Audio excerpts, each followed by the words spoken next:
चलिए, good evening dear friends. आज हम लोग एक नए टॉपिक और एक नए चैप्टर के सिलेबस को लेकर आए हैं, यानी कि क्लास 10th संस्कृत के बुक में कितने चैप्टर हैं, इसको किस प्रकार से पढ़ना है हम लोग को, यह बात जानेंगे, है ना।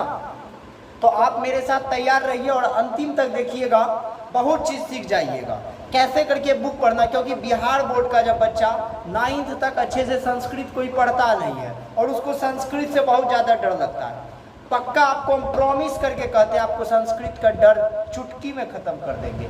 बस आप अंतिम तक देखते रहिएगा, बीच में देख के जाइएगा तो डर तो रह जाएगा, क्या पता इम्पोर्टेंट बात बीच में कह दें, आगे में कहें, तो आपको पूरा वीडियो देखना है, ठीक है। और हर एक बात इम्पोर्टेंट होता है कि आप गौर से सुन लिए तब, क्योंकि जो बात आप छोड़ दिए वह आपके लिए इम्पोर्टेंट नहीं रहा और वह क्वेश्चन आपके एग्जाम में भी नहीं बनेगा। इसलिए एक एक बात को आपको सुनना है गौर से। तो चलिए, आज आपको पता चल गया हम लेकर के क्या आए, क्लास 10th संस्कृत बुक के सिलेबस। इससे पहले हमने पूरे सिलेबस को वीडियो में दे दिया है, आप यदि नहीं देखे तो चैनल पे जाए, आराम से पीछे वाला वीडियो देख लें, पूरा सिलेबस ग्रामर का और बुक का। अब हम क्या किए, इसको अलग कर दिए, जो बुक में हमको क्या क्या चीज़ पढ़ना है। तो चलिए, आप मेरे साथ बने रहिए, देखते चलते हैं। सबसे पहले हम लोग का हेडिंग है संस्कृत बुक सिलेबस। यहाँ एक चीज़ लिख देते हैं, आपको पता चल जाएगा, क्लास 10th, है ना।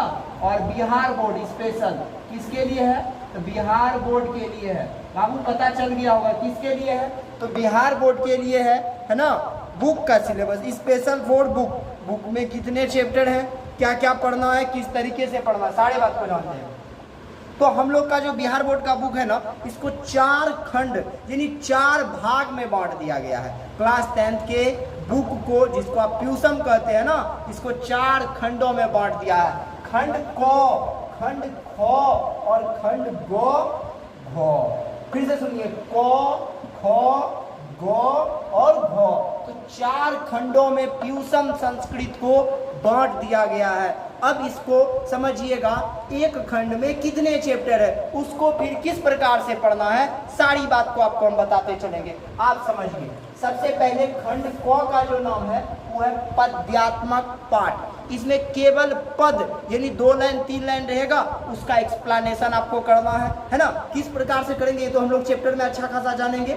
तो पद्यात्मक का मतलब क्या होता है, लाइन अप रहता। आपको एक हम बता रहे हैं, जैसे ना एक संस्कृत का श्लोक है, पतिरैव गति स्त्रीणाम बालानाम जननी गति। पतिरैव गति स्त्रीणाम बालानाम जननी गति, नालसा नाम गति काचिल्यों के कारुणिकम बिना। इस संसार में, है ना, बच्चों की गति जो है, बच्चों की गति माँ पर निर्भर करता है, और पत्नी यानी महिला का जो गति होता है ना, वो पति पे निर्भर करता है। जैसा पति हो जाएगा, एक बात समझिएगा, कमजोर का मतलब देहात के भाषा में उसको महिला कहा जाता है, ठीक है ना।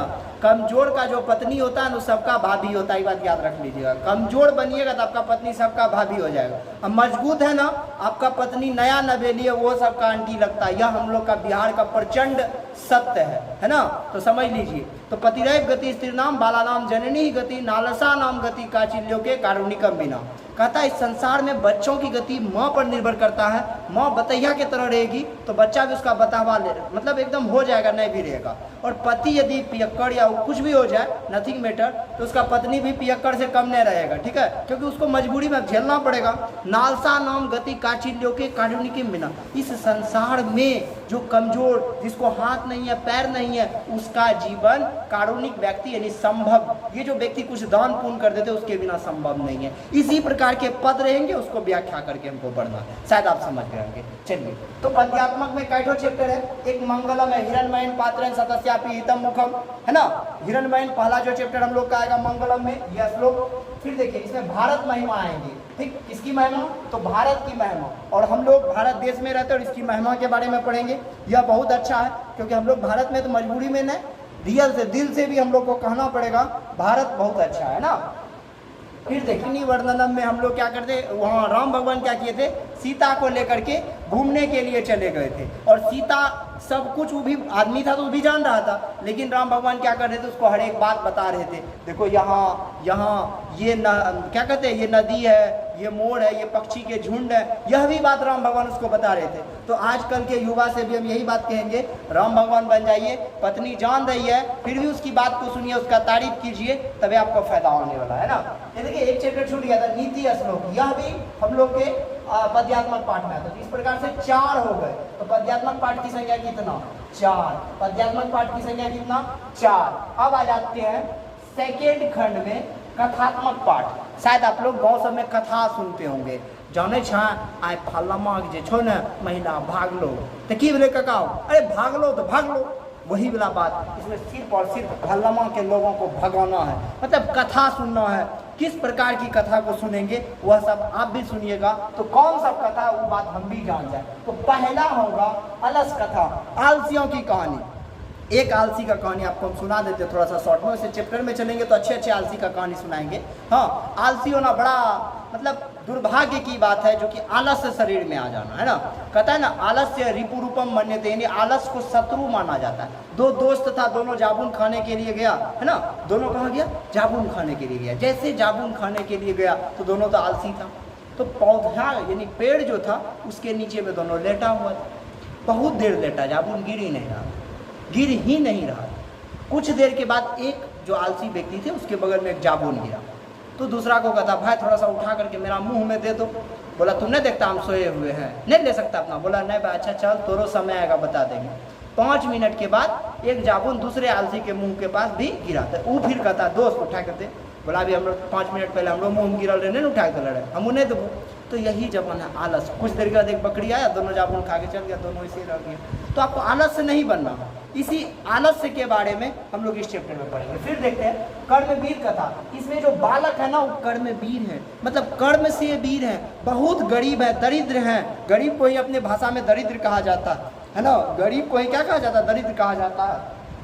गरीब है फिर भी शिक्षा के दम पर, शिक्षा के ताकत पर बहुत आगे गया था, है ना। उसको शिक्षक का प्रमोशन भी मिला था, शिक्षक बहुत ज़्यादा सहायता भी किए थे। तो ये कर्मवीर कथा हो गया, ये अलस कथा हो गया। एक व्याघ्र पथिक कथा, ये पथिक यानी पंडित जी को फंसाए थे अपने जाल में। कौन? व्याघ्र मतलब सिंह, मतलब जो शेर होता है ना, वो अपने जाल में फंसा लिए थे। और लालच बुरी बला है, इस चैप्टर में हम लोग को सीखना है, लालच बुरी बला है। तो इन अलस कथा, कर्मवीर कथा, व्याघ्र पथिक सब मिला करके 3 चैप्टर हम लोग का यहाँ हो गया। तो बाबू आप बताइए 4 + 3 बराबर कितना? यहाँ लिखते जाते हैं 4 + 3 4 3 7, 7 चैप्टर समझ में आ गया। पहला क्या था? पद्यात्मक। दूसरा क्या था? क्या था? देखिए कथात्मक पाठ है, तो अलस कथा, व्याघ्र पथिक कथा, है ना, अलस कथा और व्याघ्र पथिक कथा। तीसरा क्या? कर्मवीर कथा। 3 चैप्टर हो गया। अब यहाँ जाइए, हम लोग चलते हैं संवादात्मक। संवादात्मक का मतलब क्या होता है? संवाद पहुंचाना, किसी व्यक्ति को एक जगह का बात दूसरे जगह पहुंचाना। संवादात्मक का मतलब समझे, एक बात को दूसरे संवाद के रूप में भेज देना। इसके अंतर्गत कितना है? कर्ण से दान मिलता है। इसमें कर्ण और एक क्या कहते हैं, यक्ष होते हैं। यक्ष अपने रूप में आते हैं, और जिसको भगवान आप विष्णु भी कहते हैं, बहुत सारे नामों से उसको जाना जाता है। वह आते हैं और दोनों में बात होता है। बाद में कर्ण से कवच और कुंडल लेकर के चले जाता है। तो कर्ण से दान मिलता है ना। और शास्त्रकार, इसमें गुरु और शिष्य का वार्तालाप होता है शास्त्रों के बारे में। किसके बारे में? तो कर्ण से दान मिलता में कवच और कुंडल जाता है। शास्त्रकार में गुरु और शिष्य के बीच में शास्त्र के बारे में ज्ञान की चर्चा होती है। दिस इज 2 पार्ट हो गया इसमें, है ना। तो 4 3 7 और 2 कितना हो गया? 9। लास्ट है निबंधात्मक पाठ, यानी लेख निबंध जो होता है। इसमें आपको 5 पाठ चलते हैं, देखते चलते हैं। पाटलिपुत्र वैभवम, यानी पटना के वैभव की चर्चा। किसकी चर्चा? पटना के वैभव की चर्चा। दूसरा देखिए संस्कृत साहित्य लेखिका, इसमें पंडिता छमाराव बहुत ज्यादा नाम कमाई थी, उसके बारे में पढ़ना। फिर भारतीय संस्कार, भारत में जो आप बाल कटाते यह भी एक संस्कार है ना। आपका जन्म होता उससे पहले भी आप गर्भ में रहते, उसमें भी संस्कार है। क्या संस्कार है इसको हम लोग को चैप्टर में देख लेना है ना। फिर हम लोग जो क्या कहते हैं, जनेऊ पहनते हैं, जनेऊ भी संस्कार है। फिर विवाह भी एक संस्कार है, जो लोगों को भोज खिलाते हैं। इतने में नहीं खत्म हो जाए, मरने के बाद भी संस्कार होता है। तो हम लोग भारतवासी हैं, संस्कार से पता चलता हम लोग भारतवासी है ना। तो चलिए संस्कृत साहित्य लेखिका भारतीय संस्कार, और स्वामी दयानंद, जो स्वामी दयानंद ही डीएवी स्कूल की स्थापना भी किए थे, इसके बारे में भी जानेंगे, है ना, स्वामी दयानंद। और इसका बहुत ज़्यादा इसको भगवान पर से विश्वास उठा था, ये सारी बातें इसमें हम लोग जानेंगे।